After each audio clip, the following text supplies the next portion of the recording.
Hi there, gimana kabarnya hari ini? Saya doakan kalian sehat selalu, gitu juga dengan saya.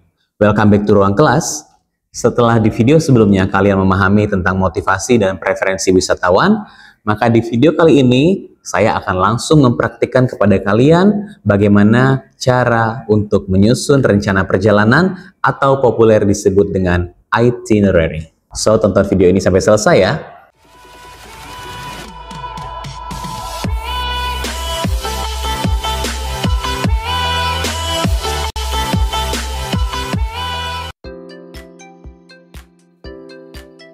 Oke guys, jadi yang pertama disiapkan adalah secari kertas atau di sini kita menggunakan Microsoft Word untuk membuat tour itinerary. Nah, di sini dikondisikan wisatawan asal Malaysia akan berwisata di Kota Batam selama 3 hari 2 malam dengan motivasi dan preferensi wisata tentunya untuk berekreasi, belanja, kuliner, dan massage. Nah, jadi seperti ini, kita buat dulu judulnya di bagian tengah atas. Ya, ini saya besarkan sedikit. Oke, kemudian tour itinerary ini juga bisa dibuat sangat sederhana ya. Kalian cukup ketikkan saja di sini hari 1, 2, dan 3.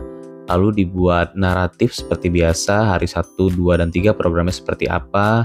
Cukup diketikkan saja di bawah judul harinya, bisa menggunakan penomoran atau menggunakan bullet dan lain sebagainya.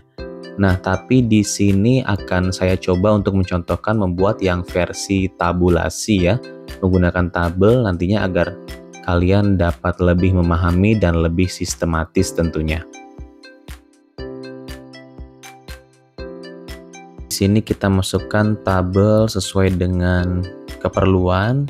Beberapa kolom, di sini kita akan menggunakan 3 kolom ya. Nah, ini kita rapikan dulu supaya nanti tinggal mengikuti saja ke bawahnya. Kalian tentunya boleh sambil mengikuti ya di handphone ataupun di laptop yang sedang kalian buka, boleh sambil diikuti. Ketikkan tanggal, waktu, kemudian di sini program. Nah, ini sebaiknya dirapikan terlebih dahulu seperti ini, di bold. Baik, kita lanjutkan. Kalau sudah seperti ini nanti enak nih, tinggal mengetik saja ke bawahnya tanggal, waktu itu jam ya, jamnya, dan program itu nanti adalah deskripsi singkat mengenai apa yang dilakukan pada tanggal dan jam tersebut. Ini kita hapus dulu. Ya, seperti ini. Nah, di sini kita masukkan saja tanggal, contohnya 1 Juli ya, dengan kode 01 Jul.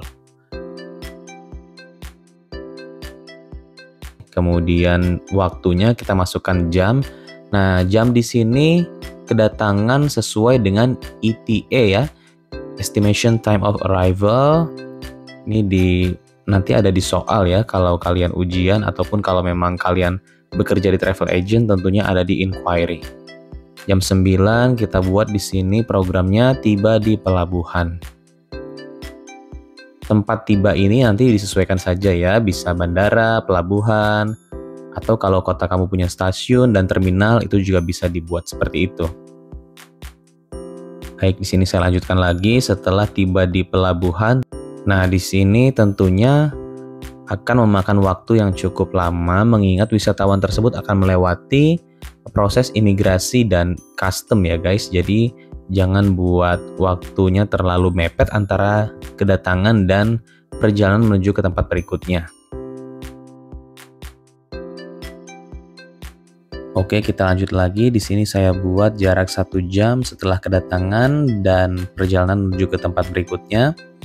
Di sini perlu kalian ingat bahwasannya biasanya tempat yang merupakan sebuah ikon dari suatu destinasi itu akan dikunjungi pertama kali ya, kalau memungkinkan saja. Nah, perlu kalian ingat dalam penyusunan itinerary ini, silakan gunakan pengaturan jam yang bagus dalam tanda kutip. Gunakan kelipatan 5, kemudian jangan gunakan durasi yang bersifat nanggung. Misalnya jam 10.40 ataupun jam 10.42. Nah, silakan gunakan kelipatan 5 seperti yang saya contohkan di layar ini. Di sini muncul pertanyaan ya, ini waktu-waktu ini didapat dari mana? Tentunya didapat dari distribution of time ya guys. Jadi di sini kalian harus bisa mencari jarak antara satu tempat dengan tempat lainnya, kemudian dengan hitung-hitungan tertentu ataupun dengan perkiraan yang akurat, berapa menit waktu tempuh menuju tempat tersebut. Jadi ini dikondisikan bahwasannya saya sudah cukup paham tentang berapa sih waktu tempuh dari titik-titik tersebut. Nah, jadi di sini saya lebih menekankan kepada bagaimana penyusunan itinerary-nya saja ya. Kita lanjutkan lagi. Setelah makan siang, lanjut mengunjungi satu tempat wisata. Nah, di sini agar kalian tidak bingung dan itinerary ini menjadi cukup jelas terbaca baik oleh kalian sendiri ataupun oleh wisatawan, maka dibuat saja program perjalanannya dan program saat berada di tempat yang dituju. Perhatikan ya, dari yang di atas saya buat ada perjalanan menuju Jembatan Barelang, lalu wisata di Jembatan Barelang. Nah, di sini wisatawan bisa membaca dengan jelas nih kira-kira berapa lama sih menuju Jembatan Barelang dari pelabuhan feri Batam Center, kemudian berapa lama mereka berada di Jembatan Barelang tersebut. Dari sini videonya akan saya percepat, kalian bisa pause saja jika ada bagian yang terlewat.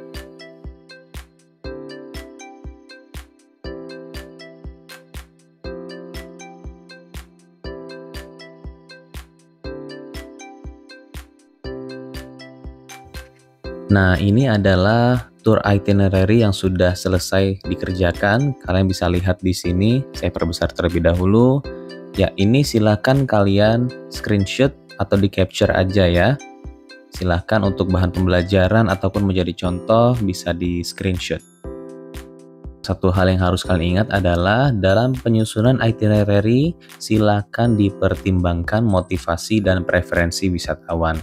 Jangan sampai program yang kalian susun berbeda dengan motivasi ataupun preferensi wisatawan dalam mengunjungi destinasi tersebut. Seperti ini kira-kira bentuk finalnya, dan di headernya bisa kalian tambahkan logo perusahaan atau di bagian tengah sini bisa ditambahkan juga watermark. Gimana? Udah pada bisa? Tinggalkan pengalaman kesulitan dan pertanyaan di kolom komentar ya. Sampai jumpa di ruang kelas berikutnya.